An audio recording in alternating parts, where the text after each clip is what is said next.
Oi, tudo gay? Aqui quem tá conversando com você é o Dan Bonfim. E comigo tudo gay como sempre, né?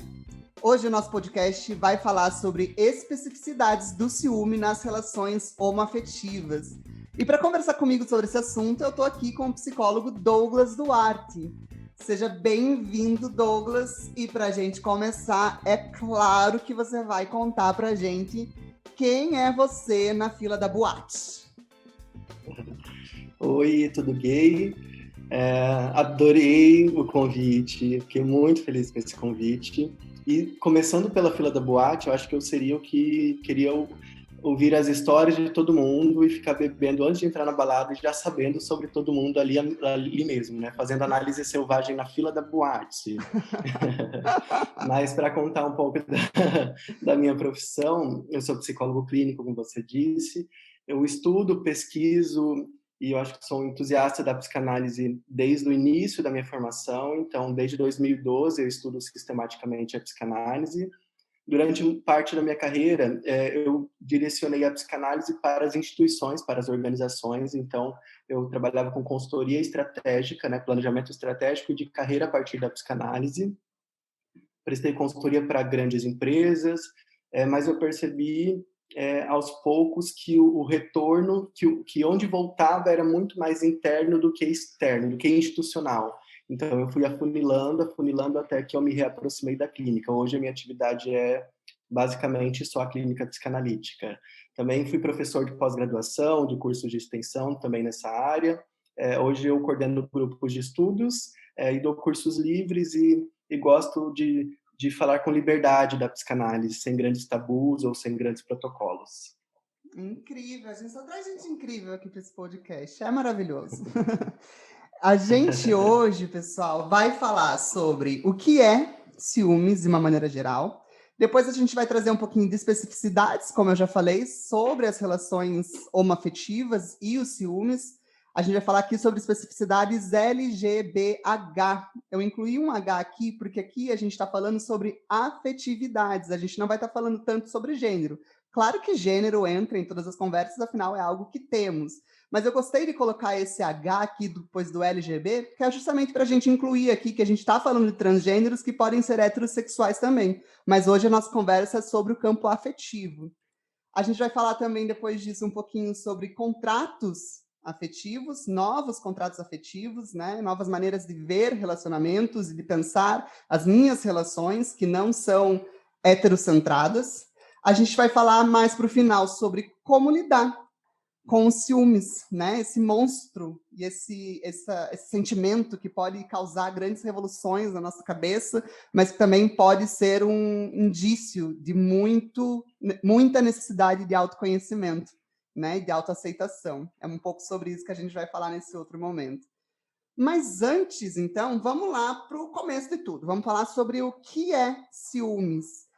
Eu gostei muito, e é por isso que você está aqui, Douglas, e você vai saber disso agora, porque eu vi no seu Instagram que você colocou um videozinho lá em que você respondeu uma pergunta sobre ciúmes, e você colocou uma frase do psicanalista Rubens Alves, que eu amei. E eu falei, cara, foi isso que me instigou a te chamar para estar aqui hoje, para a gente falar sobre ciúmes em relações homoafetivas. E a frase era: o ciúmes é aquela dor que dá quando percebemos que a pessoa amada pode ser feliz sem a gente. Cortante, né, Douglas? Cortante essa frase. Fala pra gente, então, E o que com é uma ciúmes. delicadeza, né? Rubem Alves foi há pouco tempo, né? Acho que foi há 2 anos. Eu tive a oportunidade de conhecê-lo no evento de literatura. E eu sempre admirei muito a forma como ele escreve sobre profundidades, mas ao mesmo tempo com leveza. Quando eu li essa frase, fiquei muito incomodado, no sentido angustiante mesmo, de levar para terapia, de falar, tá, o que eu tô querendo, né, numa relação? E como o meu ciúme se manifestava. Como o meu ciúme se manifestava ao longo da vida, né? Era exatamente isso, era uma dor que não tinha a ver com o que o outro vai fazer. Porque eu vou começar falando de ciúmes fazendo uma autoexposição. Eu acho que eu estou ouvindo muito Tati Bernardi, e agora estou estudando autoescrita, então já vou começar me expondo. Quando você me chamou para falar dessa temática, e eu tinha recebido, coincidentemente ou não, um convite de uma consteladora familiar para falar sobre ciúmes, e eu fiquei meio resistente. Porque alguns anos atrás eu fui muito ciumento, muito histérico nesse espaço da minha vida, e eu nunca entendia por quê. Porque eu sempre lidei bem com o espaço do outro, com a liberdade do outro, com o desejo do outro. Tanto que eu descobria traições, eu descobria motivos pelos quais eu tinha ciúmes, mas eu não queria terminar. O meu gozo estava em ter o controle, em saber que ele vive melhor comigo e que talvez sem mim seria muito difícil para ele. Então não era sobre sexo, não era sobre... Era um desejo de controle e aquele gozo de saber que, apesar de, ele está comigo. Ele faz o que quer, mas está comigo. É para mim que ele volta, é a mim que ele retorna. Então essa frase revela os ciúmes de muita gente, que muita gente, quando questiona os ciúmes, tem essa perspectiva de que não é o teor do que o outro vai fazer, é simplesmente a possibilidade dele fazer sem você. Mas ele mentiu, ele foi na balada e não me contou. Tá, mas qual o problema de ir na balada? Não, não tem, mas ele não me contou. Então ele existir na balada sem você é um incômodo. É lógico que tem muitos lugares para falar de ciúmes, e muitas perspectivas, inclusive fisiológicas. Existe um lugar químico, biológico para os ciúmes, um espaço no cérebro para isso, que inclusive está muito próximo dos espaços onde existe a obsessão e a ansiedade. Então, existem justificativas não tão subjetivas, mas na prática, tanto na clínica como nas minhas experiências pessoais, em tudo que eu tenho visto, além de um sentimento, é um estado emocional que é provocado pelo outro ou não. Às vezes o ciúmes ele não é da relação, ele é do indivíduo. Uhum. E eu acho que tem uma coisa aí que você traz que é super interessante, é que às vezes os ciúmes vêm também da própria maneira como a gente persegue o amor, como a gente entende o que é amor. E a gente vai falar um pouquinho mais sobre especificidades LGBTH daqui a pouco, mas é um pouco isso de, bom, o que me atrai, né, numa relação? Por que muitas vezes o ciúmes começa quando eu gosto que alguém sinta ciúmes de mim, né? Sim. Isso é muito, muito recorrente, assim. Eu percebi que era um padrão nas minhas relações. E já que a gente está se expondo hoje aqui, a gente vai se expor mesmo, para valer. E eu percebi que isso era um padrão dentro das minhas relações, assim. Principalmente quando eu cheguei numa relação em que eu percebi que eu comecei a namorar com uma pessoa só porque ela sentia ciúmes de mim. Aquele desejo que ela Isso. tinha de me possuir me enganchava em algum lugar no meu inconsciente, me fisgava, né? De uma maneira tão profunda que eu me sentia extremamente em gozo de me sentir necessário, né?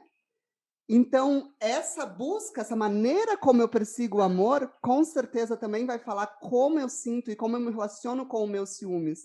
Porque se eu valido que o outro seja assim, eu me valido uma relação muito violenta também comigo mesmo, né? De falta de amor próprio, de inseguranças, são coisas que eu... Olha, justamente hoje eu trouxe aqui uma parte do meu caderno em que essa relação aconteceu.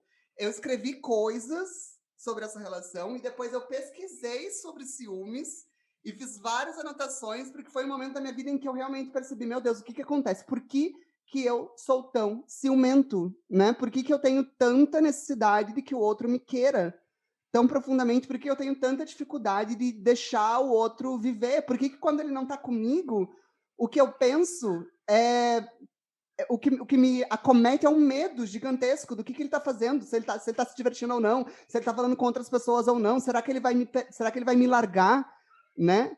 E a gente vai falar um pouco mais das especificidades LGBT, mas acho que a gente já vai entrando de qualquer maneira.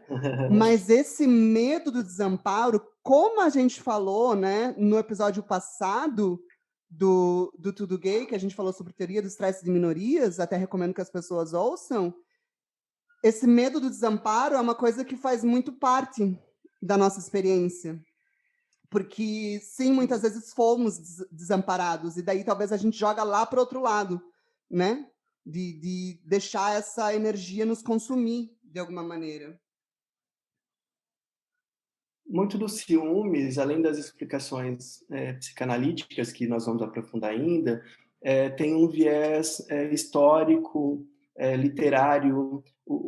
A romantização dos ciúmes na literatura é um absurdo, é uma catástrofe, porque ao mesmo tempo que trouxe muita coisa linda, deixou os ciúmes num lugar de status, de poder, de gozo, isso nas novelas, isso em tudo, em Shakespeare. Então eu não estou falando de uma coisa atual. Sócrates falou, Aristóteles, aliás, falou sobre ciúmes, a mitologia grega fala sobre ciúmes, morte por ciúmes, a Bíblia fala de ciúmes, né? E o próprio conceito bíblico de amor, talvez o mais conhecido, que é em 2 Coríntios, fala de um amor que tudo sofre, tudo suporta, tudo espera. Então, também coloca como se sentir algo que não se encaixa ali não é amor. Se eu sentir ciúmes demais, não é amor. Se ele está falando com outra pessoa, não é amor, mas eu tenho que suportar. Então, é sempre uma relação de ciúmes e amor com muita... com muito desconforto, com muita confusão. Inclusive, o que você falou agora, vamos fazer uma análise ao vivo. Amo! É isso que eu tô aqui, vamos lá. O que você falou de eu sinto ciúmes, mas você quer muito que você seja desejado. E às vezes os ciúmes não têm a ver com isso. Porque às vezes os ciúmes é só a sensação de que o outro tem uma vida que não conta com você, porque ele pode ficar com você e não te dar nenhum sinal de ciúmes, mesmo assim você não se sentir desejado. Uhum. Porque é algo totalmente subjetivo, é uma presença que não é palpável, né? Uhum. Então, às vezes, o outro pode te demonstrar desejo e ainda assim te trair e você continuar se sentindo desejado. Porque uma coisa não tem a ver com outra. Entra até, já pegando o gancho adiantado, dos contratos, né? Qual é o seu desejo na relação e o quanto do outro cabe neste desejo? E quanto ele está disposto a suprir isto? Porque às vezes o ciúmes ele se manifesta não como sentimento, mas como uma desfuncionalidade do casal. Ele revela algo. Eu vejo os ciúmes como sintoma, não como causa, como dor, como sofrimento. Ele pode se tornar tudo isso, mas ele é um alerta. Ele diz: tem alguma coisa a ser vista na relação, seja individual ou seja o casal, né? Uhum. Sim, sim, eu acho que muito do que você está trazendo também é uma relação dos ciúmes enquanto emoção, né? E enquanto sentimento, né? De alguma maneira, porque o ciúmes ele é sim essas duas coisas. E como você traz que ele está aí na literatura há tanto tempo e ele faz parte, né, dessas relações, digamos, literárias, nessas relações de criatividade do ser humano, ele está sempre ali presente nas histórias, né, nas novelas, nos filmes, é porque ele é uma entidade real dentro dos relacionamentos e dentro das relações humanas.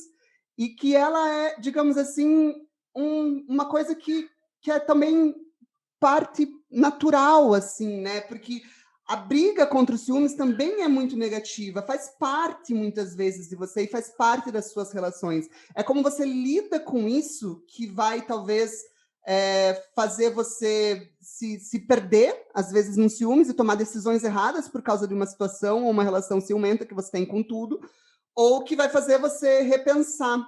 E aqui eu gosto de trazer talvez a diferença entre emoção e sentimento, em que a emoção seria algo que seria o que você sente em relação aos eventos que lhe são dados, né? E o que você sente de uma maneira física, biológica.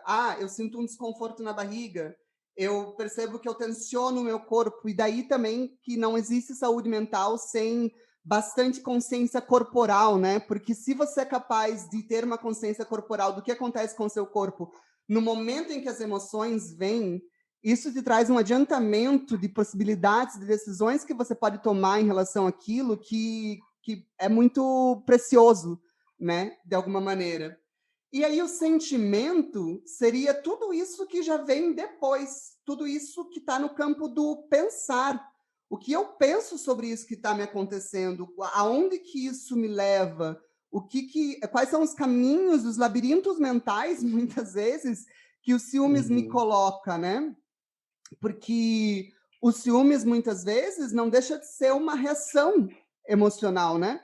Uma reação do corpo, uma reação da mente. E, às vezes, uma pessoa muito ciumenta pode ser que ela esteja apenas muito ligada a ter a mesma reação em relação a diferentes eventos que lhe acontecem. Então, chega num ponto onde muitas vezes já não importa o que o parceiro faz ou não faz, porque é isso, o ciúmes não está nele, né? O ciúmes é uma coisa nossa. É muito curioso como o ciúmes ele sempre se dá em torno das nossas relações, né?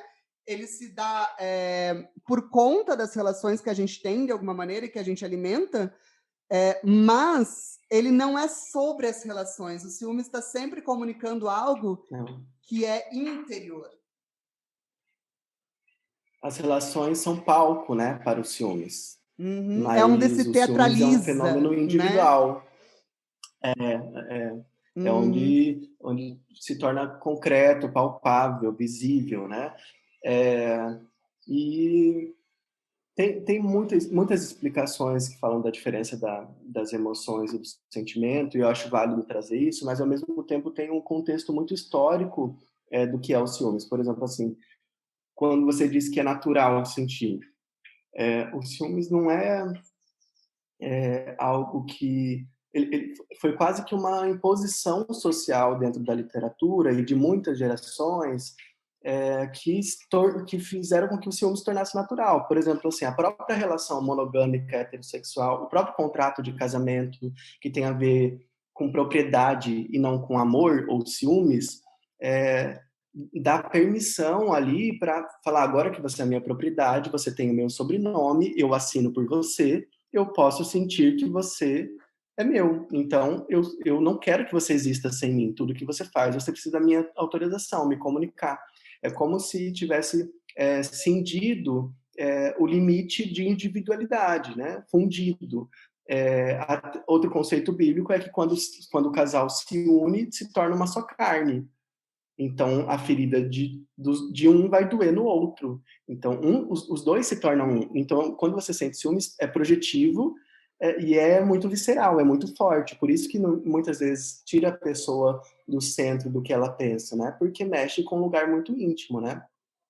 Mas eu acho que, trazendo para uma segmentação, para um recorte LGB principalmente, toda essa história da romantização não nos inclui. Se você for pensar nas histórias de ciúme, nas músicas, nós não tivemos a oportunidade de viver esse romance, mesmo que seja trágico, como Shakespeare, mas não teve nenhum espaço na história para, sem arrancar cabeças, sem muito sacrifício, como na mitologia grega, para viver um romance gay. Então, é difícil entender os ciúmes depois de adulto, se ele desde criança teve uma outra conotação, um outro lugar. Como se o formato de ciúmes do homem e mulher tivesse uma representação. Para o gay, tem novas regras. Então, a gente tem que descobrir como é ser gay. Na prática, é isso que a gente faz, né? E eu imagino que, com muito mais dificuldade, trans e todas as outras pessoas que não se enquadram nesse gênero, nessa sigla. É muito complicado para alguém entender um sentimento que, mesmo para nós, cisgênero, tendo referências, é confuso e precisa de afastamento. Quando se trata de uma minoria, se torna mais intenso, mais confuso, mais sem base e sem borda, usando um termo lacaniano, sem algo que faça muro e proteja, sem algo que dê limites, consciência e espaço. Uhum. Sim, e você me falando isso, eu tô lembrando um pouco de uma carência que eu tinha quando eu comecei a me perceber gay, comecei a viver a minha vida afetiva, de justamente encontrar na literatura coisas que representassem essas coisas que eu estava sentindo, e entender melhor o que estava passando comigo. E eu lembro muito de quando eu descobri Cazuza, sabe? Nossa, essa pessoa fala disso de um jeito que faz um sentido para mim, cara, que não fazia quando eu ouvia outros artistas que vinham de uma perspectiva heterossexual do amor, dos relacionamentos, né? Porque tem muitas questões que são específicas. Cássia Eller. Nossa, eu lembro que quando eu descobri o Acústica MTV da Cássia Eller, eu falei, Nossa, caralho, que mulher é essa? Olha tudo que ela traz, é tão mais poderoso, reflete, rebate tão mais dentro da minha cabeça isso que ela está falando do que muitas coisas que eu tinha ouvido antes. E foi aí que eu fiquei viciado em ser viado, né? Também, porque foi aí que eu viciei na viadagem, realmente. Porque daí eu percebi, cara, é isso, eu quero ler pessoas LGBT, eu quero LGBT também, né? Eu quero pensar sobre isso, eu quero ver quais são os conteúdos. E hoje eu acho que uma pessoa que me traz muito isso é o João, assim. Eu acho que é um artista que ele super consegue administrar com palavras, emoções que são muito do nosso universo. E eu sei que outras pessoas, ele consegue ser abrangente o suficiente para todo mundo que ouvir entender, mas eu sei que pessoas LGB com certeza conseguem se relacionar com a música dele de um jeito que talvez outras pessoas não entenderiam. Então, isso é muito, muito interessante, né? Mas, né, voltando um pouquinho para o fio da meada aqui, que a gente fugiu um pouquinho, mas uma coisa curiosa que aconteceu essa semana foi que, quando eu marquei com você da gente fazer essa entrevista, essa conversa sobre ciúmes, no dia seguinte, ou 2 dias depois, o Mamilos lançou essa semana um podcast que era sobre ciúmes. eu ouvi. E você ouviu? Eu também. Eu achei super Aham. incrível, assim, que eles trazem também as questões LGB, né? E eu queria propor agora uma mesma coisa que foi proposta lá, que seria pensar nessas duas situações para a gente falar de uma coisa que foi conversada lá e que eu acho que faz muito sentido a gente conversar assim, aqui também, que é o ciúmes emocional e o ciúmes sexual. Ou seja, o que é pior, né? Ou o que seria menos pior, de alguma maneira? Você descobrir que o seu parceiro saiu com outra, ou sua parceira saiu com outra pessoa e essa pessoa e foi uma coisa de momento, eles viveram uma noite de sexo e nada mais, né? Ou se seria menos pior se você descobrisse que o seu parceiro ou sua parceira teve um relacionamento com outra pessoa, ela começou a se envolver afetivamente e emocionalmente com outra pessoa, que não é só sexo, né? E daí o que eles trazem lá é que homens, aí um recorte de gênero aqui que eu achei super questionável quando eu ouvi, mas enfim, a gente vai trazer. Achei. Homens seria menos pior para eles que a pessoa descobrir que a parceira está tendo um envolvimento emocional com outra pessoa, porque para eles o ciúmes é muito mais sexual, no sentido de que eles têm o medo de não saber que o filho é deles, e mulheres teriam um ciúmes mais sentimental, porque, enfim, as mulheres supostamente têm uma relação mais afetiva, né? O emocional, saber que outra pessoa está se envolvendo emocionalmente, uma pessoa que você gosta está se envolvendo emocionalmente com outra pessoa, seria um revés, né? E daí o que eles falaram também, que agora eu quero trazer para o LGB, é que quando eles trataram de pessoas homossexuais, eles perceberam que homens gays tinham mais tendência a ter esse ciúmes afetivo, ou seja, o ciúmes que é mais é, ligado ao gênero da mulher, segundo essa pesquisa, do que ter o ciúmes sexual, né? Daí as mulheres lésbicas têm mais o ciúmes sexual do que necessariamente o ciúme afetivo. E eu achei curioso, né? Essa questão, assim, para a gente pensar.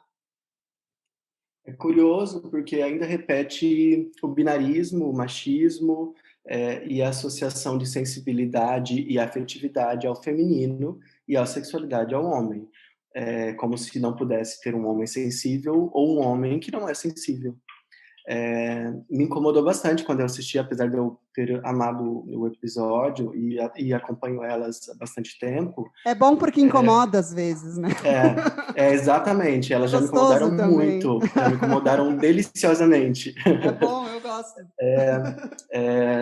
Assim como, por exemplo, o que eu estava ouvindo do último Tudo Gay, porque ele foi psiquiatra trazendo uma visão organizada sobre o assunto, e eu estava tentando abstrair, né, os livros que estão aqui na minha mesa, tá? Que continuaram na minha mesa. Tudo subjetivo, tudo de Freud, tudo de poesia. Eu falei, não, vamos tentar organizar para as duas coisas conversarem. Mas quando elas falam ali desse recorte, ainda existe no mundo gay, no LGBT também, e todo, essa dualidade, né, de que um é ativo e outro é passivo, um é romântico e outro é carrasco, é como se não coubessem dois românticos, dois passivos, dois carinhosos, como se ainda tivesse uma disputa e um pódio, um formato a ser alcançado, né? Isso reflete nos ciúmes, né? Eu vejo muito, tanto na clínica como em amigos, que talvez a explicação da traição afetiva ser maior do que, ou talvez mais importante para os gays do que a sexual, é pela banalização ou pela liberdade conquistada de sexo, né? Hoje não é tão comum que explicitamente casais héteros tenham outras relações. Quando descobre, tem divórcio, daí separa casa, separa filho, igreja e etc. Pro gay, não. De maneira geral, se traiu, é difícil um gay que não traiu, e às vezes traiu não vai falar, e vai estar o aplicativo ali aberto, vai ter nude rolando, e amigo já pegou amigo. Então, é como se o que sobrasse de mais importante no meio de todo esse sexo fosse o afeto. Então, é aquilo que não pode ser traído. Eu quero fazer o link agora com os ciúmes. Eu acho que o ciúmes está muito relacionado a o quanto é importante aquilo para você. Porque às vezes a gente não sente ciúmes da traição física. Por que às vezes a gente sente ciúmes do olhar? Porque às vezes é o olhar que você deseja, é só o olhar que você quer.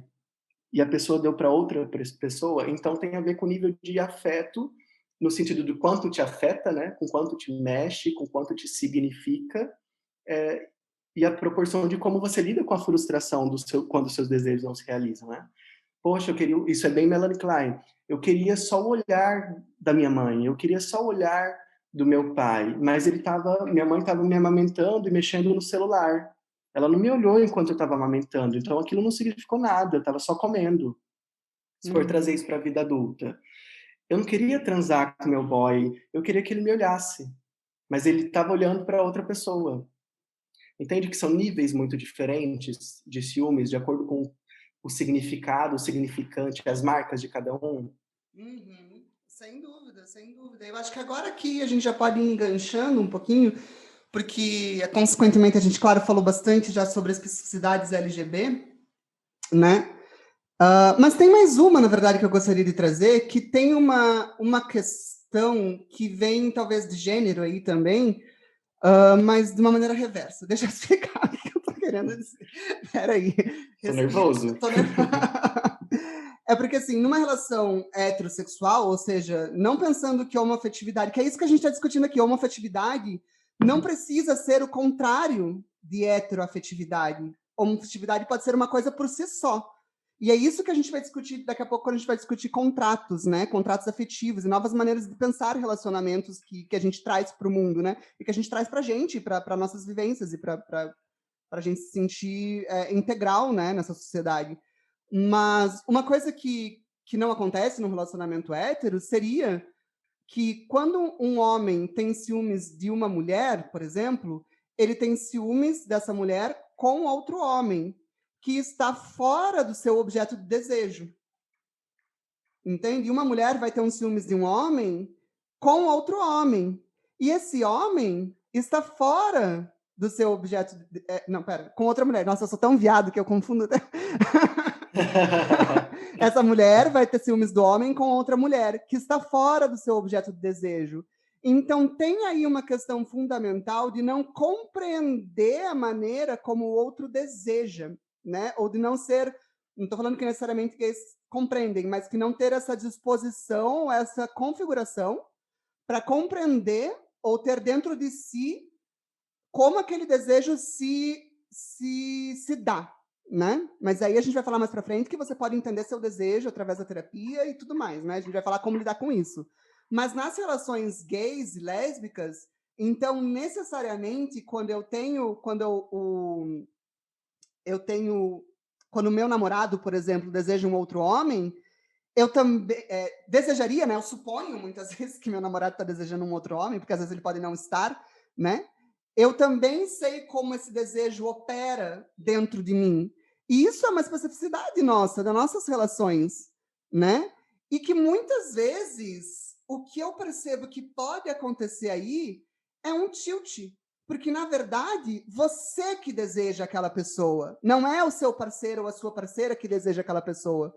Dentro das suas referências eróticas, sentimentais, dentro do seu universo, dentro do que você criou enquanto afetividade, enquanto a maneira como você se relaciona com o mundo, aquilo é o seu desejo, né? E isso também pode gerar caraminholas aí na cabeça das bichas, das lésbicas, né? Uhum. Por causa disso. Muito. Mas sabe que, te ouvindo, eu consigo enxergar que também acontece isso quando o objeto de desejo é de um sexo, de um gênero, de uma identidade que não seja a sua dita preferência. Porque quando uma mulher tem ciúmes de uma outra mulher, também é de um lugar. Ela também deseja aquela mulher em algum nível. Tem uma afetividade Então, também, só é diferente. também Uhum. pode não ser sexual e não se erotizar, mas tem uma afetividade e tem um desejo ali velado muitas vezes. Eu acho que no caso dos gays isso é mais explícito e inclusive às vezes mais fácil de concretizar, né? Tá com ciúmes do cara, vai lá e fica com o cara que você tava com ciúmes. Meu ex, quando terminou comigo, ele não ouve o podcast. Meu ex, quando nós terminamos, né? Ele ficou com meu melhor amigo e meu melhor amigo veio me contar desesperado. E tudo bem, tá tudo resolvido, eu sou amigo dos dois até hoje. Mas ele odiava esse meu melhor amigo. Ficou com ele. KKKKKK, sei, né? Formação KKK, reativa, isso aí. Freud explica isso na introdução, não precisa nem ler a obra toda. Vou falar isso para as pessoas agora. Não, lê só a introdução, você vai entender. Às vezes eu estendo a página 2. Falo, no máximo até a página 2 você já consegue entender. Eu adorei. Então, adorei. Adorei. As relações de base heterossexuais muitas vezes são heteroafetivas. Muitas pessoas tentam fazer separação de afetos e criar barreiras para os afetos por não conseguir organizar isso em si. Uhum. Até você cometeu um ato falho interessantíssimo, que você falou assim, você falou lidar com o mundo e falou comigo. Assim, justamente com o mundo e comigo, né?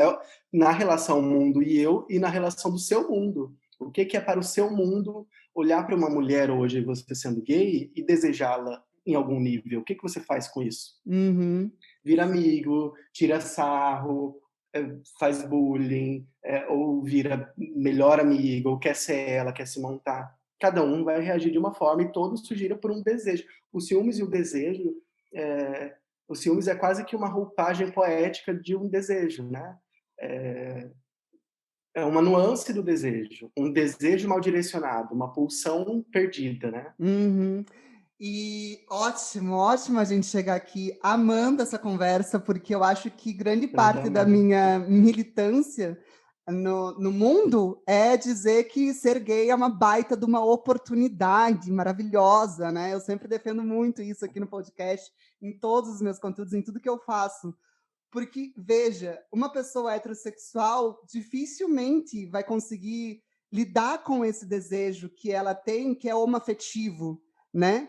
Mas olha a nossa capacidade de lidar com o nosso desejo heteroafetivo e de fazer uma coisa que Freud chama de sublimar, né, de alguma maneira. Eu faço drag, eu vou lá e me torno o melhor amigo de mulheres, né, e entendo tudo do universo delas, né? Tem tanta coisa que eu posso fazer com esse meu desejo heteroafetivo que talvez pessoas héteros entram em várias noias, né? Ou tipo, se eu falar pra ela, você tem ciúmes daquela mulher porque você deseja ela em algum nível, sabe? Não, a gente já é viado mesmo, sabe? Tipo, pra gente é ok. Vamos pensar sobre isso. Isso.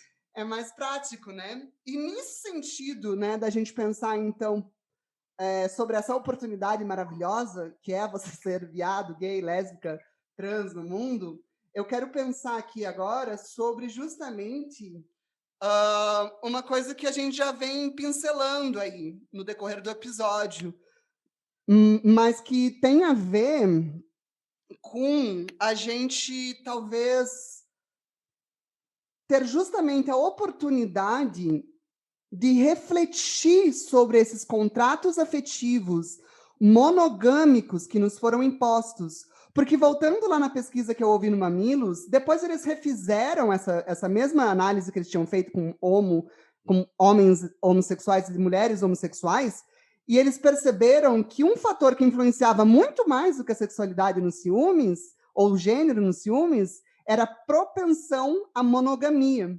Então, pessoas que são menos propensas à monogamia vão sentir menos ciúmes, e pessoas que são mais propensas à monogamia vão sentir mais ciúmes, né? E, cara, que oportunidade que é a gente poder, então, refletir sobre isso e pensar, né? Pô, mas se eu desejo outras pessoas, porque é isso também. Será que a pessoa que está lá sentindo ciúmes de mim também, ela não está um pouco certa? Tipo, de alguma aspas, bem aspas aqui, mas tipo, ela não está um pouco sentindo. Eu não posso, de alguma maneira, validar isso que ela está sentindo, porque sim, desejo outros homens. Sim, desejo outras mulheres, né? Será que aqui a gente não pode, então, começar a pensar que a monogamia nos foi imposta pela cultura e talvez a gente possa, justamente dentro dessa jornada psicológica que a gente vive, que passa por vários momentos, parar de repetir a estrutura heterossexual monogâmica, que, muito bem falado por você já no episódio um pouco antes, traz uma condição muito antiquada, né? Tem muito a ver com contratos jurídicos, muitas vezes, essa relação, com proteção da família, com proteção de bens, tem uma pira capitalista super forte que entra aí, né, que atravessa essa relação monogâmica, essa decisão por uma relação monogâmica, que, voilá, é inconsciente muitas vezes, né? E quando a gente traz isso para o consciente, peraí, por que eu sou monogâmico? Mesmo? Sabe, por que eu tô... então, legal, então quer dizer que eu posso ter outros contratos afetivos, Douglas? Conta mais pra gente. Eu acho que essa crise... Você me jogou uma agora, assim, né? Conta mais. Eu levantei a bola. Agora você vai lá. Não jogou. Joguei, vai, se joga, princesa. Então, entender, até falando do processo analítico, quando você entende, ou num processo de coaching, num processo de terapia, num processo de hipnose, de constelação, qualquer coisa de reza, qualquer coisa que te acesse uma informação, não necessariamente te instrumenta para lidar com isso. Você vai precisar construir novos elos, novas bases que te sustentem para você dar conta da sua escolha e do seu desejo. Eu acho que um dos principais conflitos que vão para a terapia é o conflito do que deseja. Aliás, estou com um livro aqui que eu sempre cito, do Forbes, que se chama Você Quer o que Deseja? Porque é o maior dos conflitos. Você sabe o que quer racionalmente, mas você não consegue entender o seu desejo. Tanto que, às vezes, o desejo te leva para outros caminhos. A descoberta dos novos contratos traz consigo um novo mundo, né? Novas cláusulas sociais, comportamentais, emocionais, familiares.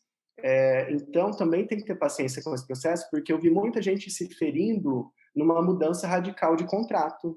Lá não me serve mais, a monogamia é compulsória, isso não quero mais, vou abrir meu relacionamento, vou viver um poliamor, vou me jogar e eu vou escrevendo depois as cláusulas. Não, primeiro você revise o contrato, entenda por que você está ali, o que te conserva ali, o que você perde se você deixar esse contrato, se você dá conta de bancar um novo contrato.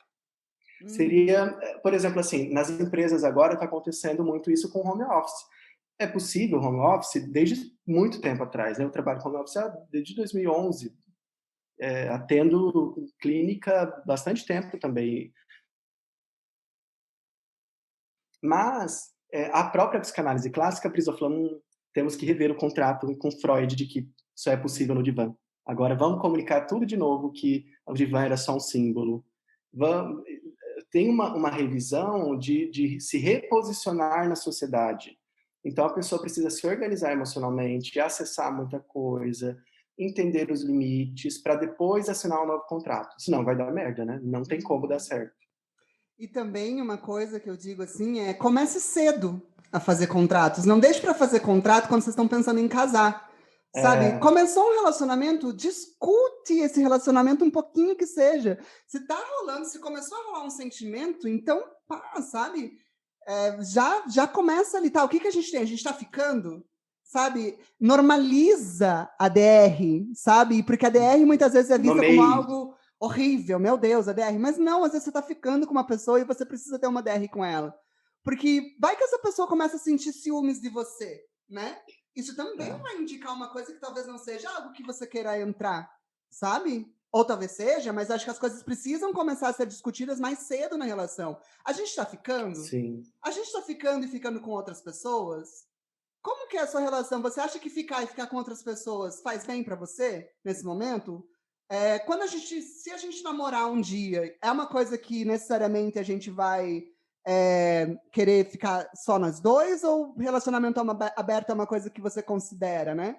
Porque o que eu percebo que acontece muito, principalmente gays novinhas que estão ouvindo a gente agora, o primeiro relacionamento da gay é extremamente apaixonado. É muita paixão, porque são anos de rejeição, e daí de repente você encontra, e daí você transborda aquela rejeição naquela relação, e por um tempo parece que tá tudo bem, parece que, uou, nossa, maravilha, né?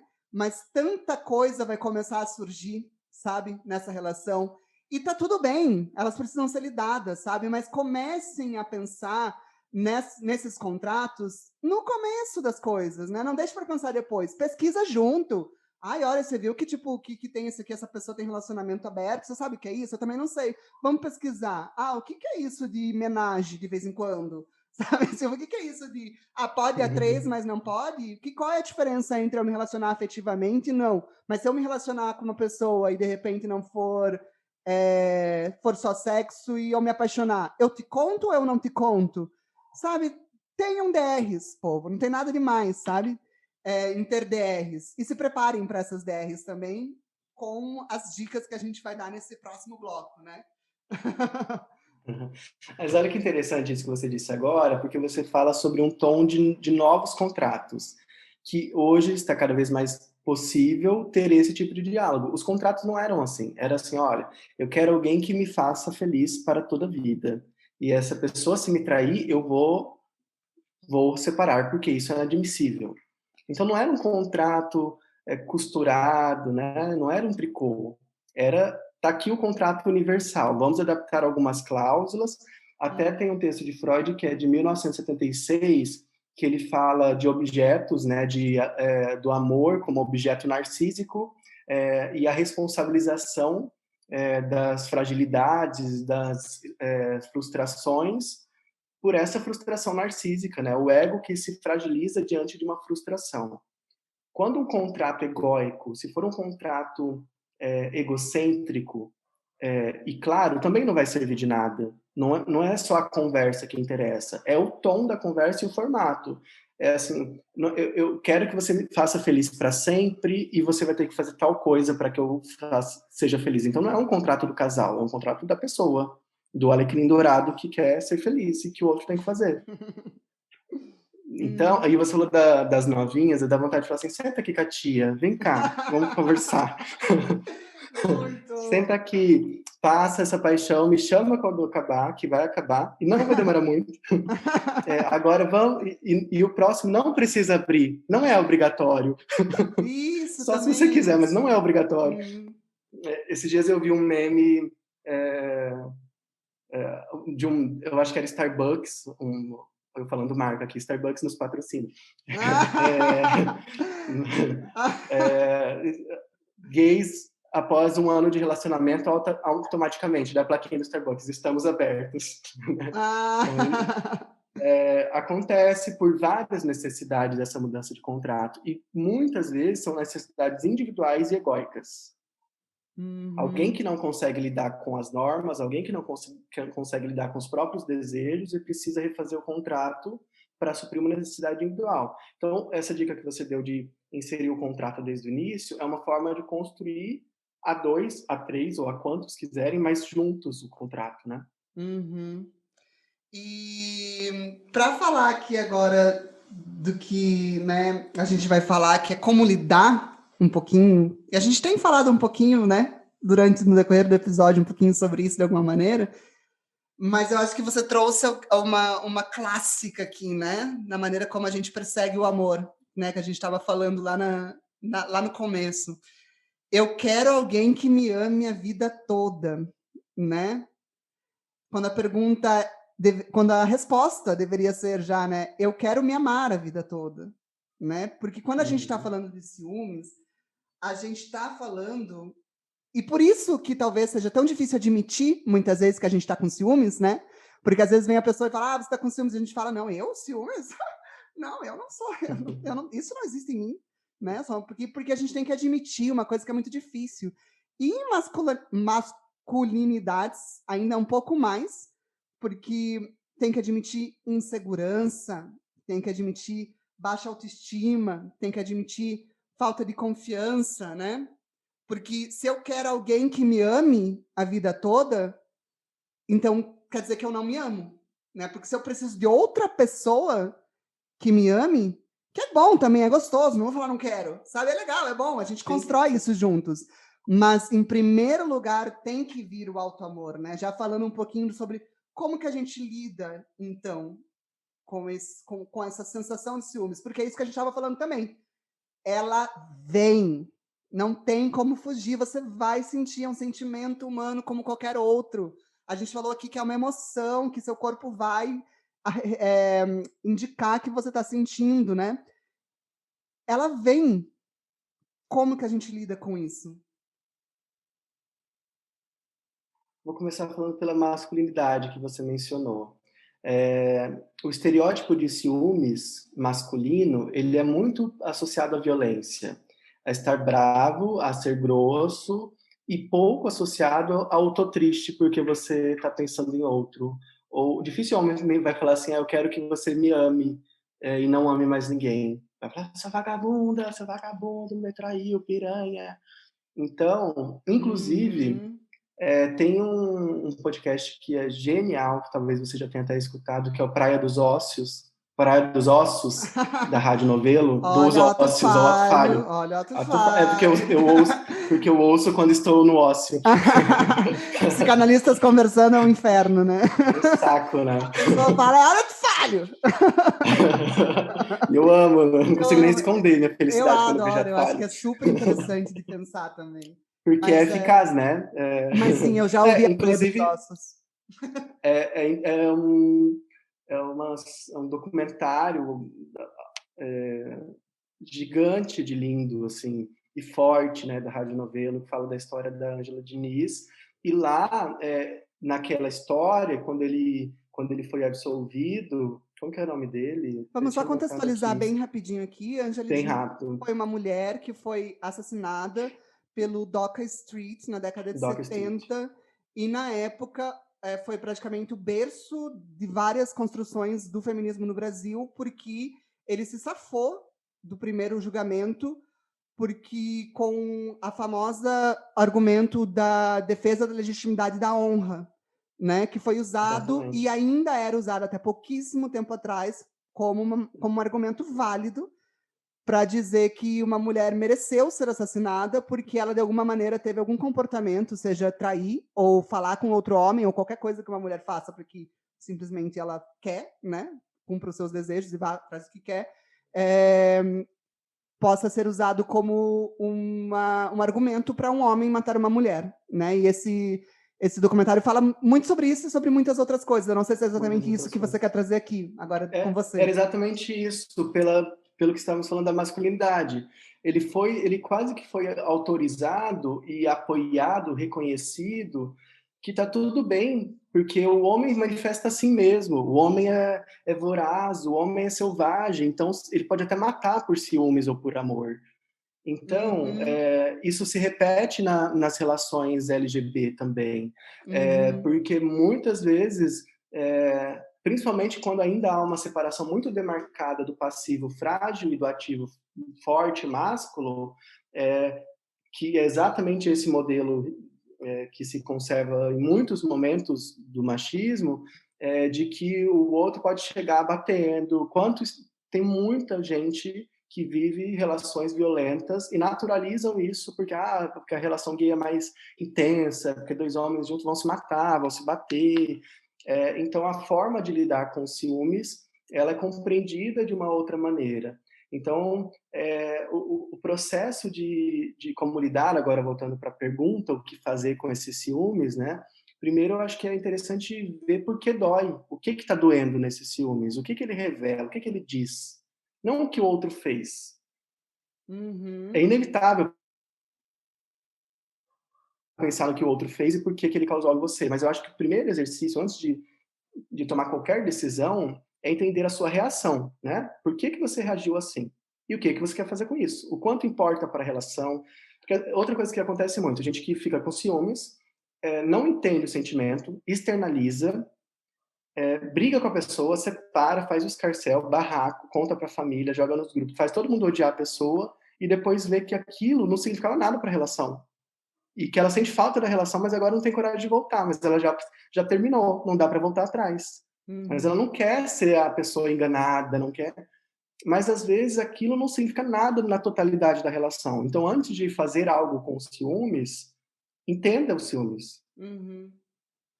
E às vezes também, já que a gente falou de antes aqui, antes de entrar numa relação, entenda a você mesmo, né? Entenda-se, tipo, porque grande parte do que eu vou falar aqui sobre como lidar com ciúmes envolve você gerar mais confiança em si mesmo, né? Mais autoamor e mais autoestima. Mas eu gosto muito de pensar que a autoestima é uma consequência da autoaceitação e a autoaceitação é uma consequência do autoconhecimento. Então, tudo começa no autoconhecimento. Eu conheço, eu vejo a minha luz e a minha sombra, eu reconheço isso e eu digo, tá tudo bem, eu sou assim e eu tô consciente dessa maneira como eu sou. Então, agora eu vou me autoaceitar, né? E a partir do momento que eu me autoaceito, aí sim eu sou capaz de ter uma autoestima, porque eu sou capaz de gostar daquilo que eu aceito e que sei sobre mim, né? E eu acho que isso é uma parte fundamental, assim, para você entrar numa relação, em primeiro lugar, sabe? Para você... Uma coisa que me surgiu muito, assim, de quebrar a cara algumas vezes na vida, em relação a relacionamentos, é que uma pergunta que eu passei a me fazer, e também depois um pouquinho de terapia, não vou negar, eu tô disponível emocionalmente? Porque a gente assume que a gente está disponível emocionalmente. A gente acha que tudo que a gente quer no mundo, tudo que a gente é um namorado. Porque quando eu começar a namorar, e principalmente nós gays, que é tão difícil, né, de flertar, é tão, sabe, tem tantas, né, a gente vai entrar aqui em tantos papos das maneiras como a gente é possibilitado de fazer o flerte e das coisas que a gente tem que se submeter para conhecer pessoas, né, nas nossas vivências, mas, tipo, é isso, sabe? É tipo sobre você se entender e falar, tá, mas eu tenho espaço para outra pessoa na minha vida agora? Será que eu me entendo? Será que eu me aceito? Será que eu me amo o suficiente para entregar qualquer coisa para outra pessoa, né? É interessante que essa massa... desculpa, te interrompi. Não. Mas para fazer gancho com isso que você está falando, a frase sobre o autoconhecimento, inclusive, é uma máxima da psicologia humanista, de Carl Rogers, que não é a que eu mais me identifico, mas tem muita coisa linda, que é o curioso paradoxo: quando me aceito como sou, posso então mudar. Então, à medida que você consegue identificar, reconhecer, você pode começar uma trajetória de aceitação e de compreensão, de profundidade. O que você falou de se conhecer primeiro para depois entrar na relação é lindo, mas eu acho que ainda está no ideário. É muito difícil, né? É possível, mas eu acho que muita gente consegue se conhecer numa relação. E também é legal que exista isso, mas que tem uma separação do que é seu, do que é do outro. Eu vejo que o meu namoro, o meu último namoro, há 84 anos atrás, antes da pandemia, quando o Spotify era tudo mato ainda. Quando tinha os dinossauros, lembra? Aqueles. Ah, Nossa, era muito diferente gente, tudo. Tudo isso aqui era mato. Dilminha lá, bem linda, era tudo mato. Naquela época,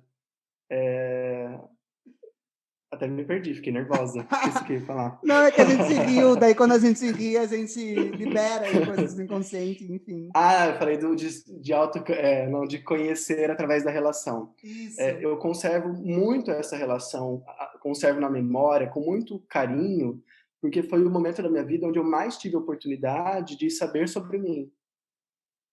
Sim. Eu estive em terapia durante o processo, então não foi só a relação, mas tudo que eu queria e tudo que eu não queria, eu enxergava ali. E o término foi o momento mais lindo da relação, inclusive foi a primeira vez que nos falamos "eu te amo", foi no dia do término, depois de 2 anos. A gente Ai, se abraçou e que chorou, intenso isso. que intenso, e a gente se abraçou e chorou, e ele falou: nunca consegui te dizer eu te amo. E eu falei: eu me senti amado nesses 2 anos. Mas não dá mais, é a relação que acabou, não é o amor. Tanto que se passaram 4 anos, até hoje a gente se fala pra caramba, já tive outros relacionamentos, ele já teve outros relacionamentos, e ele cabe na minha vida nesse lugar. Porque eu aprendi muita coisa sobre mim com ele, e ele também. Em algum momento, cada um foi para um lado. Sim, eu acho que aqui você traz uma coisa que também a gente falou um pouco antes de, ai, novinhas, não façam isso, não façam aquilo, mas a verdade é que façam, sabe? Elas vão Porque fazer. elas vão fazer, não para que a gente pensa, sabe? Mas, tipo, Né? estejam avisadas. Mas é tipo, é isso, a gente tem que ter experiências, e você está completamente certo. Eu acho que eu falo de um lugar agora onde eu passei por coisas, e daí eu entendo que eu preciso ter disponibilidade emocional. Mas, claro, eu concordo, você tem que passar por experiências e talvez viver um relacionamento meio lixo, para talvez compreender, tipo, sei lá, não meio lixo, não, eu tô sendo, né, engraçadinho, mas, tipo, porque nunca é só lixo, né, nunca é só ruim. Na verdade, é o que você disse, às vezes quanto mais lixo, melhor, sabe? Mais você vai se descobrir, né? Mais você vai descobrir coisas sobre você, sobre o outro, sobre como você se Eu tô vendo relaciona. amanhã nos tabloides. Psicanalistas dizem, em podcast, tenham relacionamentos lixo. Na capa. Perigo, edição, alô, editor, que sou eu mesmo, por Edição favor. ou... E continuando. Então, mas continua... Oi? Não, pai, vai. Fala. É possível, e o que você falou que as novinhas vão fazer, eu acho que qual que é a diferença? Há 10 anos atrás, que não é muito tempo, 10 anos é assim, passa muito rápido, as discussões eram outras em todos os aspectos, e eu entrei naquela relação com a referência que eu tinha da relação dos meus pais, que é uma relação que ainda existe, que é duradoura, que deu ótimos frutos, mas é a dos meus pais, na época deles, no tempo deles. Eu queria reproduzir ali um modelo o único que eu conhecia. Então, se ele me traísse, eu veria como minha mãe vendo meu pai trair ele. É separação, é pecado. Então, tudo tinha uma intensidade que não era minha, era de tudo que eu trouxe. Então, à medida que eu fui separando, eu falei, tá, mas para mim isso nem é tão importante. Eu sei que ele trai, mas me incomoda saber, mas é quase sádico. Eu estou querendo ver aqui o que ele faz. É quase voyeur. Então, inclusive, Totopão, né? Talvez até seria interessante se eu estivesse assistindo na época. mas essa descoberta do desejo, os ciúmes têm a ver com essa descoberta. Do que voltando na dica, o que o ciúmes te gerou? O que ele te revelou? Depois você faça algo com isso. Total. E você traz uma coisa muito importante aqui, e tem uma frase que eu acho muito maravilhosa para falar sobre isso, que é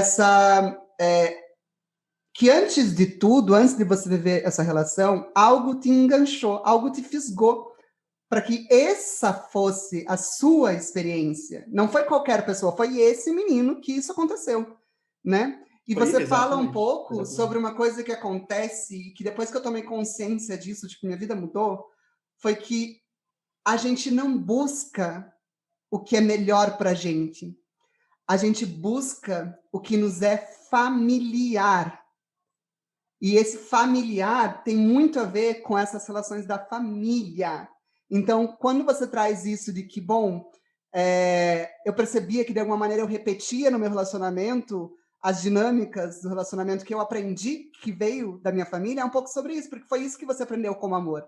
Então, bom, isso deve ser amor, né? E aqui eu queria trazer uma Exatamente. outra coisa que eu acho bem legal como dica, que é essa posição que a gente observa muitas vezes, que pessoas que estão com muitos sofrimentos psíquicos em relação às coisas, e o ciúmes pode levar para esse lugar de muito sofrimento psíquico, se você se deixar levar por ele, né? Seja lá o que isso significa para quem está ouvindo a gente, é essa questão de você, na verdade, estar sendo infantil um pouco, né? Dentro desses teus ciúmes. Muito disso, você está sendo aquela criança com seus pais também. Então, você também está trazendo familiaridades para essa relação. E essa familiaridade vem muito do pânico que a pessoa que tem ciúmes tem de ser abandonada. E ser abandonado é horrível, sim, mas ter o pânico de ser abandonado pode te afastar das pessoas que te querem e que não vão te abandonar, entende? Porque é esse medo que você joga na relação, né? E a dica aqui é: acorda, menina. Você cresceu. Acorda, garota. Você não é mais uma criança, sabe? Você é adulta. Se isso acabar, você consegue sozinha. Você vai conseguir sozinha, sabe? Não se Então, estressa. Dan, Fala.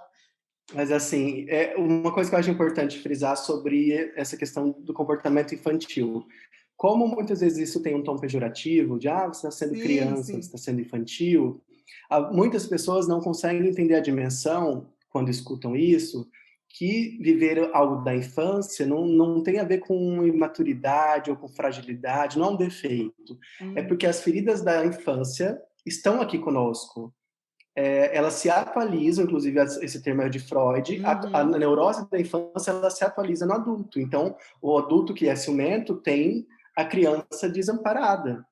O adulto que tem medo de perder tem a infância que sentiu medo de desamparo. Então, o desamparo é muito estrutural nos ciúmes, né? O que que eu vou, o que que tem música sobre isso, né? O que faço eu da vida sem você, né? Uhum. Peraí, não tenho mais vida sem você. O que que eu faço com a minha vida? Uhum. Então, é uma sensação de que o amor, ele só vem num lugar de amparo, e não de prazer, e não de troca. Sabe que tem uma coisa que eu já falei em algum outro lugar, não muito famosa. É a primeira vez que eu tô falando em podcast. Eu não sei se eu falei no É Noia Minha, se é louca, né? Não sei se eu falei Vibra pra isso, Folha. vibra que manifesta, é isso aí. Tô vibrando. Eu acho Vibra. que foi alguma conversa que eu tive com a Rita. Que, para mim, um momento muito simbólico da minha análise, que foi a transição da terapia para análise com o mesmo profissional, é que eu carregava muito forte o conceito de amor bíblico, que eu já citei aqui, do amor que tudo sofre, e li uma poesia do Zach Magese que chama Um Amor Simples, que diz assim: um amor simples feito café da manhã, sem a obrigação de ser perfeito, confortável feito pijama e com a humanidade de quem acabou de levantar e que tem a fome de amar antes da rotina começar. Eu li essa poesia, eu fiquei paralisado acho que uns 3 dias, porque eu falei, gente, é esse amor que eu quero. Eu não quero Ai, amor que tudo sofre, lê tudo de suporta, que novo. tem Vamos que gastar o servir tempo de aqui. Vamos gastar, lê de novo. um Recita. amor simples feito café da manhã, sem a obrigação de ser perfeito, confortável feito pijama e com a humanidade de quem acabou de levantar, que tem a fome de amar antes da rotina começar.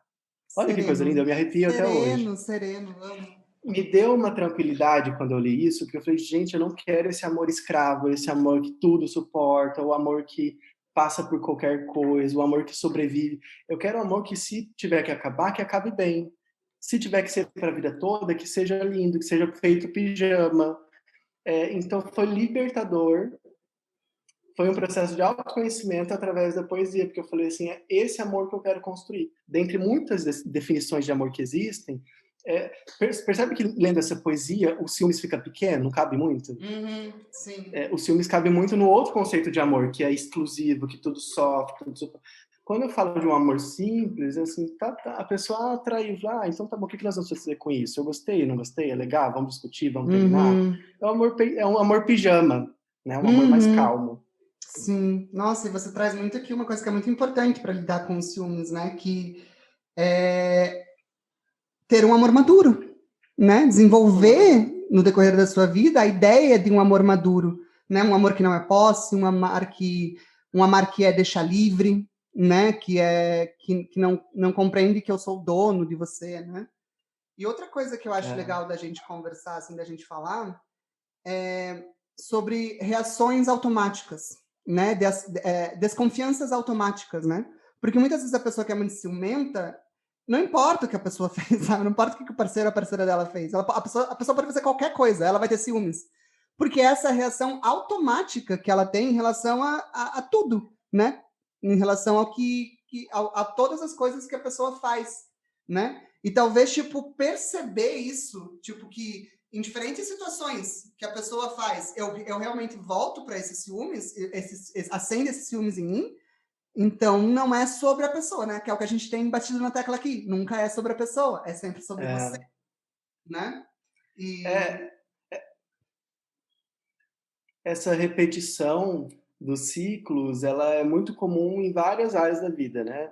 E no ciúmes isso é muito, muito claro, é muito fácil de perceber o quanto que o ciclo do ciúmes se repete, né? E o rompimento de um ciclo só se faz como intervenção, quando você olha para aquilo e fala, não, peraí, eu vou questionar o que eu estou fazendo, tentar analisar se me faz sentido, mas vai repetir de novo, porque somos repetitivos, mas você vai se munindo, vai se instrumentando para lidar com uma repetição que já está instalada, inclusive, desde a infância. E talvez quando esse pensamento vir, talvez tipo... Bom, tive essa reação automática. Vou então intervir nessa reação automática de alguma maneira, tentando pensar nos bons momentos que tivemos juntos, né? Nas coisas boas que vivemos, nas coisas que são... Nos momentos em que eu me sinto repleto e me deixar preencher por isso que de fato é o amor, né? Essas vivências legais que a gente teve. Não que as não legais não sejam importantes, né? Relacionamento é um monte de coisa, a gente não está entrando tanto nisso. Mas se deixar compreender a sua relação com o outro através de uma perspectiva mais amorosa, por fim, consigo mesmo também, né? Exatamente. E dar nome para os ciúmes, entender o que ele representa naquele momento é muito interessante, porque às vezes chega um paciente e fala, nossa, mas eu estava com ciúmes, mas quando ele descreve, não me parece ciúmes, é outra coisa que se manifestou, que foi familiar aos ciúmes, e ele nomeou o sentimento dele com uma palavra que ele já conhecia, mas às vezes é medo, às vezes é uma neurose, é um trauma, é ansiedade, pode ser 1 milhão de coisas. Então, fazer esse exercício de entender o que você está sentindo, sozinho nem sempre é fácil, né? A análise e a terapia tem esse papel também, muitas vezes, mas já é um caminho importante para você começar a ver se te faz sentido ser. Tem gente que fala com orgulho que é ciumento, né? Não, mas eu sou ciumento mesmo, esse é o meu jeito e as pessoas que lutem. Te faz sentido, gata? Estragar suas relações, linda? Meu querubim. E, por incrível que pareça, tem pessoas que vão falar sim, é a forma onde eu gozo, é a forma onde eu tenho prazer. Ok, encontre relações onde isso caiba, mas não seja desonesto e desrespeitoso com o outro, de colocar todos os seus ciúmes numa relação e o outro não tem nada a ver com isso. A pessoa que tem que resolver em terapia, com uma análise assim, bastante análise, estamos aqui para isso. Arrasta para cima. É esse o momento, mas você é quase um podcaster já, porque agora foi você que puxou o gancho, veja só. Agora chegou a hora da gente vender aqui o nosso peixe, da gente falar das nossas habilidades, né? É isso, né? Porque a gente está falando aqui o tempo todo, faça terapia, faça terapia. E acho que desde que eu fiz terapia, minha vida mudou tanto e foi tão transformador e tanta coisa melhorou em tantos sentidos, eu me entendi tanto, sabe? É tão.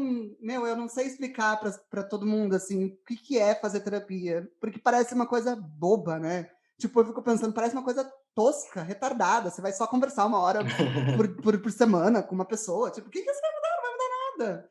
Mas, gente, terapia, né? Vamos falar disso, porque a terapia é um lugar importante para as pessoas lidarem com essas sensações também, né?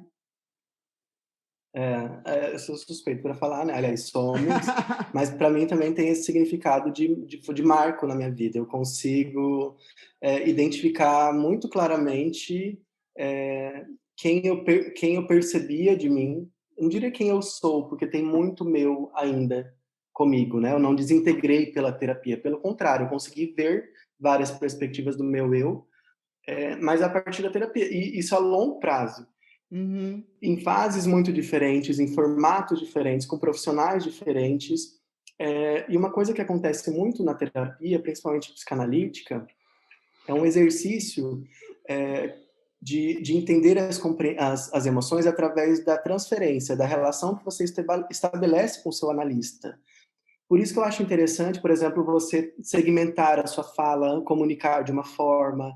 É, existe psicanalista que vai corresponder a determinado tipo de angústia, não pela técnica, mas pela identificação. Então, Uhum. talvez seja mais confortável em alguma... Por exemplo, assim, o meu primeiro psicanalista foi no início da faculdade. E ele era exatamente eu. Eu me olhava no espelho vendo ele, porque ele tinha a minha altura, parecido comigo fisicamente, falava como eu, uma graça, eu queria me pegar, inclusive, a autoestima lá em Ah, cima, né? Ele é minha cara, uma graça.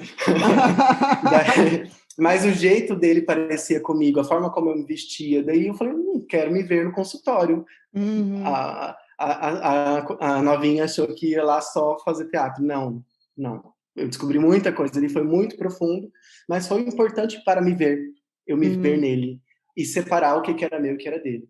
Depois disso, eu passei por um processo. Daí, com ele era muito duro, distante, ortodoxo, não pegava nem na minha mão, não olhava na minha cara e era clássico. Naquele momento, eu precisava dessa castração, de alguém que não me oferecesse carinho. Uhum. Depois, em outra fase da minha vida, eu encontrei uma psicanalista que dava aquele abraço casa, aquela coisa assim, É o linda, linda, perfil do linda. profissional também, Muito, né? Tem nossa, isso, né? muito dura, muito assertiva, mas ela me ofereceu um tipo de afeto na análise que foi preciso naquele momento. Hoje, eu estou numa psicóloga que é antropóloga, feminista, revolucionária, que está mexendo na ferida de muita coisa que está acontecendo aí. E é genial, ela foi minha professora. Então, hoje eu consigo estabelecer um outro tipo de análise. Se eu chegasse nela há 10 anos atrás, eu não ia dar conta do que eu ia encontrar. Então, assim como nós falamos aqui do processo de descobrir os ciúmes, de entender os ciúmes, de entender o amor, na análise, nas terapias, principalmente psicoterapias, a gente consegue entender as nossas fases, toda a nossa biografia, tudo que compõe, qual é o nosso momento, qual que é o nosso tempo, quais são os nossos papéis e como eles oscilam ao longo da vida. Eu acho lindo, lindo esse processo. E o que acontece muitas vezes é que antes da terapia, a gente acha, mas para que eu vou lá para saber minha biografia? Eu sei quem eu sou, eu sei qual é a minha biografia, eu sei tudo sobre mim. E daí você chega lá e você fala, caramba, tipo, eu só tinha uma, talvez, perspectiva muito pobre, né? Porque do que eu era e do que tudo isso significava para mim, sabe? Porque o terapeuta ele faz isso, ele traz perspectivas, ele traz questões, ele te. Ele, é isso, né? É uma escuta qualificada e uma fala qualificada. Você não está conversando com um amigo, que é muito válido também. Grandes insights da sua vida. Eu adorei que você falou que acessar, meu bem, você pode acessar em vários lugares, né? Tipo, em várias situações da sua vida, na igreja, numa terapia holística, né? Mas, tipo, nessa escuta e fala qualificada, você acessa coisas porque essa escuta e fala é qualificada e porque esse é um lugar seguro, né? Ou pelo menos pode ser, né? Por isso que eu sempre digo pesquise. E essa questão da identificação que você falou também acho que é muito importante, né? Mas é muito importante que o psicanalista, eu, por exemplo, eu estou cada vez mais me direcionando para fazer atendimento LGBTQIA+, porque a minha carreira começou na comunicação falando sobre esses assuntos, né? E é o que eu gosto de discutir e pensar nas minhas conversas, como a gente está aqui agora conversando. Mas isso também gera uma responsabilidade em mim de não fazer a contra-transferência, né? Só explicando para quem está ouvindo a gente, transferência seria, então, essa relação que o analisando tem com o terapeuta e que, para o terapeuta, traz vários insights sobre como aquela pessoa se relaciona com várias outras pessoas. Porque a minha primeira terapeuta disse isso muito para mim, né? Porque um dia você traz a relação com o terapeuta na sessão, né?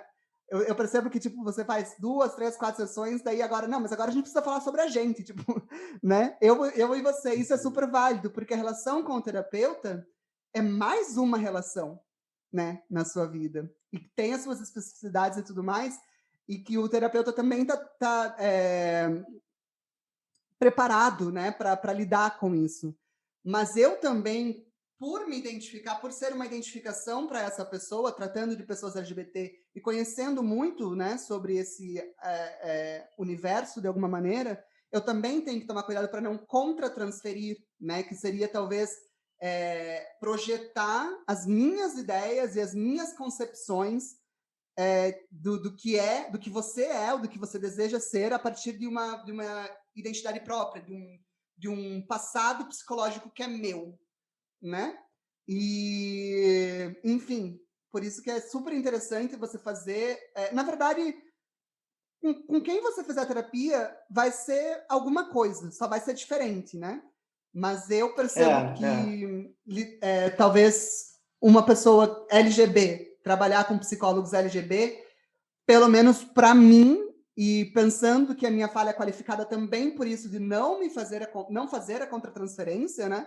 Não reproduzir, eu tenho tido muito, me dado muito bem, assim, nesse lugar, assim, tem sido muito resultante, não sei se essa seria a palavra, mas eu estou gostando, assim, do que está acontecendo com os processos que eu tenho cuidado, assim, é muito legal, assim. E eu falo isso, para você deve ser, nossa, o novinho psicanalista, né? Tipo, que fofo.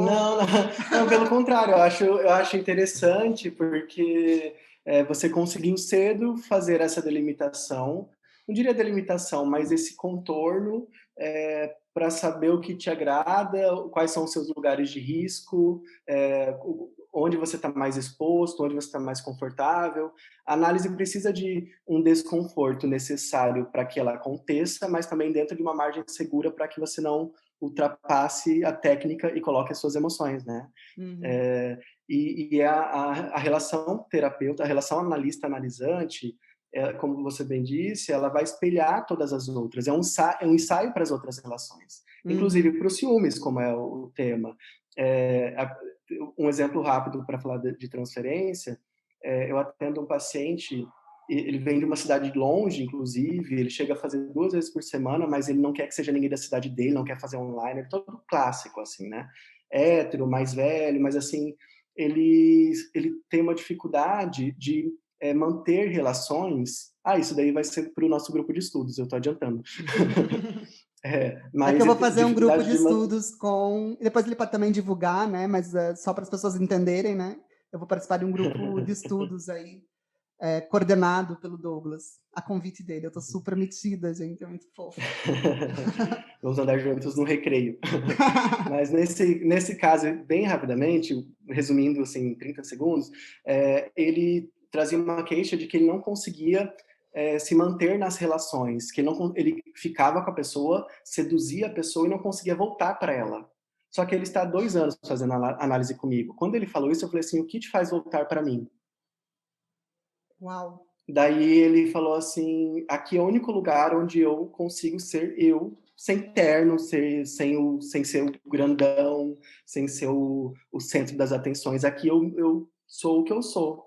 Daí a gente começou a trabalhar isso em análise, para ele conseguir ser o que ele é na terapia, nas outras relações. Uhum, maravilha. Lindo, né? É lindo. Uau. Ver como isso acontece. Uhum. Eu acho que é uma das profissões, assim, que... Quer dizer, é aquelas uma das profissões, tá louca? Mas, tipo, eu me encontrei muito nisso, porque todo o meu processo de criação de conteúdo tinha a ver com ver histórias desabrocharem, sabe? Era isso que eu queria que as histórias das pessoas desabrochassem. E por um tempo eu acho que eu quis fazer isso falando com muitas pessoas, mas hoje o fato de eu ver uma história, nossa, uma história Lindo. desabrochar na minha frente é muito lindo, é muito lindo. E agora que a gente já vendeu bem aqui o nosso peixe, né? Porque você viu como é psicanalista, né? A gente ia falar sobre como é fazer terapia e a gente acabou falando sobre transferência, contra-transferência, é uma coisa. Mas que bom, eu espero que as pessoas tenham entendido. E eu acho que são coisas legais da gente falar, porque não é o que usualmente as pessoas falam quando elas querem falar para as pessoas sobre a importância de fazer terapia. Então, acho que a gente trouxe uns conceitos aí da psicanálise que são super interessantes das pessoas pensarem, né? Também para quererem fazer terapia. Mas agora que a gente já fez esse processo de vender o nosso peixe, vamos dar os nossos contatinhos! Vamos lá, Douglas, para fazer terapia com você. Me chamei no Instagram, é o canal que eu mais uso, inclusive mais do que o WhatsApp, mesmo para agendamento, porque eu acho que é uma forma da pessoa também já ser alcançada por outros conteúdos que muitas vezes se tornam pauta de terapia. Então, tenho postado várias reflexões e isso ajuda bastante. Meu Instagram é Douglas Duarte A. E ali tem minhas outras mídias, eu tenho meu site, onde tem minha apresentação mais institucional, mais formal, né, que é douglasduarte.com.br, e é fácil de me encontrar. Adorei perder a virgindade de podcast aqui, porque é um objetivo meu ter um podcast também. Adoro. Eu acho que esse tipo de conversa... Eu particularmente me identifico muito com a escuta, né? Não à toa que me tornei psicanalista, mas assim, eu consumo muita coisa através da escuta, e isso faz muita diferença na minha vida, e muitas das conversas que eu já tive como essa não viraram podcasts, mas poderiam ter virado, então eu quero entrar também nessa trajetória para documentária Daqui a e pouco a gente começa cuidar, uma né, série desse aqui, conteúdo. né? Eu acho digno, porque eu me segurei para não entrar em outras pautas que foram surgindo na minha cabeça ao longo da conversa. O universo da psicologia e da psicanálise é surpreendente, assim, acho que é a parte que eu mais me identifiquei. É que não acaba, sabe? E você tem que estar sempre em informação. Sempre. É muito gostoso isso. Porque eu só queria uma desculpa, sabe? Pra estar sempre em informação. E daí agora eu encontrei. Tipo, a psicanálise é isso, né? E quem quiser participar, tem muitos psicólogos, tá, querida? Que ouvem a gente, psicanalistas também. Quem quiser participar do grupo de estudos, fala um pouquinho do grupo de estudos e então, fala como participar. Não pode. O grupo de estudos está fechado. Não está fechado. Aliás, já tem turma, mas eu vou abrir vários dias da minha agenda e depois eu quero fazer um maior que seja só eu falando, a egocêntrica. Não, porque nesse primeiro grupo de estudos é um grupo pequeno onde todo mundo vai levar os casos para cada profissional que está ali trazer a sua perspectiva. Então não tem como ser um grupo muito grande. Então, eu quero fazer um grupo que contemple de 4 a 6 pessoas. Eu imagino que seja uma quantidade confortável para a pessoa levar o caso, descrever, obviamente, sem contar toda a história do paciente, mas levar os elementos que estruturam o caso para eu trazer a minha visão, sugerir textos que são base, mas não vai ser um grupo de leitura, porque eu participo de vários grupos de estudos e a maioria são sobre leituras teóricas, né, para tentar discutir. Fazer o caminho inverso. Vamos ler o caso, ouvir a sensibilidade e os insights de cada psicólogo que está ali, e depois buscar texto para nos embasar, para nos orientar. A primeira turma vai funcionar no sábado, das 10 da manhã ao meio-dia, e eu estou conversando com outras pessoas com outras possibilidades de horário. E o terceiro grupo vai ser no Zoom, só eu trazendo o resumo dos casos e um espaço final para as pessoas discutirem. Porque como vai ser muita gente, e pretendo que seja, né, ainda não tenho data, mas eu vou contar os casos, embasar teoricamente, e as pessoas, como ouvintes, vão poder fazer perguntas ali no final. Mas estou bem empolgado, porque eu acho que é muito importante essa troca, é muito enriquecedor. Se torna um processo terapêutico para nós profissionais também.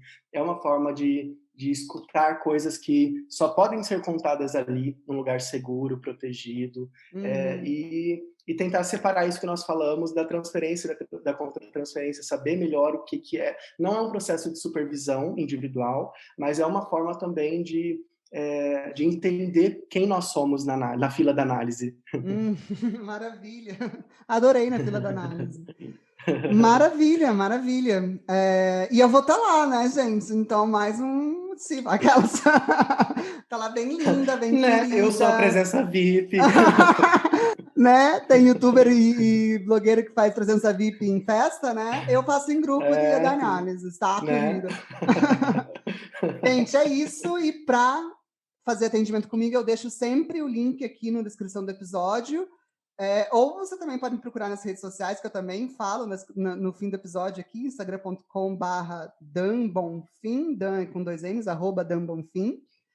E esse é o Tudo Gay, seu podcast semanal com notícias, conversas, entrevistas sobre diversidade e saúde mental LGBTQIA+, com episódios novos toda sexta-feira no fim da tarde. Na plataforma de áudio que você está ouvindo, você pode clicar aí para seguir esse podcast e não perder nenhum novo episódio. Muito obrigado, Douglas. Essa conversa foi incrível, incrível. Eu que agradeço. Amei, amei.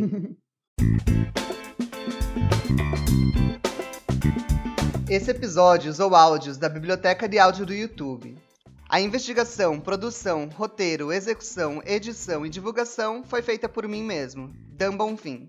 Se você quiser fazer uma colaboração espontânea em qualquer valor para apoiar financeiramente esse projeto, meu Pix é meu telefone comercial, 42 9983 38101.